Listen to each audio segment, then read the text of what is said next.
పిఠాపురం 2024 ఎన్నికల్లో మారుమోగిన పేరు. జనసేన అధినేత పవన్ కళ్యాణ్ అక్కడి నుంచి పోటీ చేస్తానని ప్రకటన చేయటంతో ఒక్కసారిగా ఈ పేరు లైమ్లైట్లోకి వచ్చేసింది. జనసేనానిని ఓడించేందుకు వైసీపీ సర్వశక్తులు ఒడ్డినా భారీ విజయంతో పవన్ గెలుపొందారు. ఇక్కడవరకు బాగానే ఉన్నా పిఠాపురంలో అన్నీ తానే ఉన్న వర్మ భవితవ్యం ప్రశ్నార్థకంగా మారింది. పిఠాపురంలో పవన్ పాగా వేస్తే వర్మ మరో నియోజకవర్గం చూసుకోవాల్సిందే అని సోషల్ మీడియాలో ప్రచారం సాగుతోంది. తాను మాత్రం అక్కడి నుంచి కదలబోనని వర్మ చెబుతున్న నేపథ్యంలో పిఠాపురంలో రాజకీయం రసవత్తరంగా మారింది. ఉమ్మడి తూర్పుగోదావరి జిల్లాలో పిఠాపురం పేరు పెద్దగా ప్రాచుర్యం పొందలేదు. గత ఎన్నికల్లో అక్కడి నుంచి జనసేన అధినేత పవన్ కళ్యాణ్ పోటీ చేస్తానని ప్రకటించటంతో ఒక్కసారిగా తెలుగు రాష్ట్రాల్లో సంచలనంగా మారింది. పిఠాపురంలో టీడీపీ హవా సాగుతున్న సమయంలో అక్కడి నుంచి పోటీకి వర్మ సిద్ధపడ్డారు. స్వయంగా జనసేన అధినేత కోరటంతో మిత్రపక్షంలో భాగంగా ఆ సీటును జనసేనకు కేటాయించారు. తొలుత దీనికి వర్మ నిరాకరించినా టీడీపీ అధిష్టానం బుజ్జగింపుతో ఆయన ఒప్పుకున్నారు.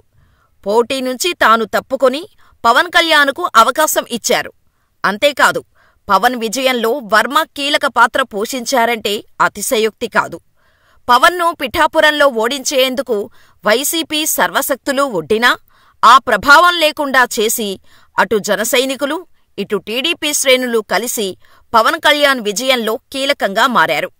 పిఠాపురంలో విజయం తర్వాత పవన్ డిప్యూటీ సీఎంగా ప్రమాణ స్వీకారం చేసి కీలక శాఖలు తీసుకున్నారు. ఇక్కడవరకు అంతా బాగానే ఉంది. అయితే కొత్త సమస్య వచ్చిపడిందని వర్మ అనుచరులు ఆందోళన వ్యక్తం చేస్తున్నట్టు వార్తలు గుప్పుమంటున్నాయట. జగన్కు పులివెందుల, చంద్రబాబుకు కుప్పం, పవన్ కళ్యాణ్కు పిఠాపురం ఫిక్స్ అని సోషల్ మీడియాలో ప్రచారం జోరుగా సాగుతోంది. ఈ నేపథ్యంలో పవన్ కోసం సీటు త్యాగం చేసిన టీడీపీ నేత వర్మ పరిస్థితి ఏంటి అనే ప్రశ్నలు వినిపిస్తున్నాయి. ఒకవేళ పవన్ కళ్యాణ్ ఇక్కడే పాగా వేస్తే తమ నేత పరిస్థితి ఏంటని వర్మ అభిమానులు చర్చించుకుంటున్నారని టాక్ బలంగా వినిపిస్తోంది. 2009లో టీడీపీ అభ్యర్థిగా పిఠాపురం నుంచి పోటీ చేసిన వర్మ ఓటమి చెందారు. 2014లో తెలుగుదేశం నుంచి సీటు దక్కకపోవటంతో అధిష్టానంతో విభేదించి ఇండిపెండెంట్ అభ్యర్థిగా భారీ విజయం సాధించారు.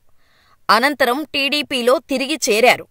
2019లో టీడీపీ అభ్యర్థిగా తిరిగి పిఠాపురం బరిలో నిలిచినా ఫ్యాన్స్ సునామీ ధాటికి తట్టుకోలేక ఓడిపోయారు. గత ఎన్నికల్లో గెలిచి తీరాలని జనంలోకి వెళ్లి పార్టీని బలోపేతం చేసి టికెట్టు దక్కించుకునే వరకు వెళ్లారు. ఎప్పుడైతే పవన్ కళ్యాణ్ పిఠాపురం సీటు కోరుకున్నారో అక్కడ నుంచి వర్మకు కష్టకాలం మొదలైందని టీడీపీ నేతలే గుసగుసలాడుకుంటున్నారట. మరోవైపు తాను నియోజకవర్గం మారుతానంటూ వస్తున్న వార్తలపై వర్మ స్పందిస్తూనే ఉన్నారు.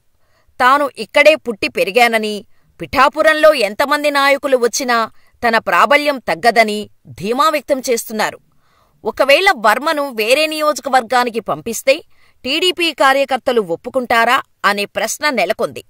పిఠాపురం కూటమి అభ్యర్థిగా పవన్ కళ్యాణ్ను ప్రకటించినప్పుడే వర్మ వర్గీయులతో పాటు టీడీపీ కార్యకర్తలు ఆందోళన చేపట్టారు. ఇలాంటి పరిస్థితుల మధ్య పవన్ పిఠాపురాన్ని సొంత నియోజకవర్గంగా మార్చుకోవటం సాధ్యమేనా అనేది ఉత్కంఠగా మారింది. వర్మకు నామినేటెడ్ పదవి ఇచ్చి మరొక నియోజకవర్గానికి ఇన్ఛార్జిగా చేస్తారంటూ ప్రచారం కూడా సాగుతోంది. పవన్ కళ్యాణ్ మాత్రం నియోజకవర్గంపై పూర్తిస్థాయి దృష్టి సారిస్తున్నారనే విషయం క్లియర్గా అర్థమవుతోంది. స్థానిక సమస్యలపై సమగ్రంగా నివేదికలు తెప్పించుకొని పరిష్కారాలు చూపేందుకు జనసేనాని ప్రయత్నాలు చేస్తున్నారు. డిప్యూటీ సీఎంగా, మంత్రిగా బిజీగా గడుపుతున్న నియోజకవర్గంలో ఎలాంటి ఇబ్బంది కలిగినా వెంటనే స్పందిస్తున్నారు. మాటలు కాకుండా డిప్యూటీ సీఎం చేతలతో నియోజకవర్గంలో తనదైన మార్క్ చేసుకుంటూ ముందుకు సాగుతున్నారు.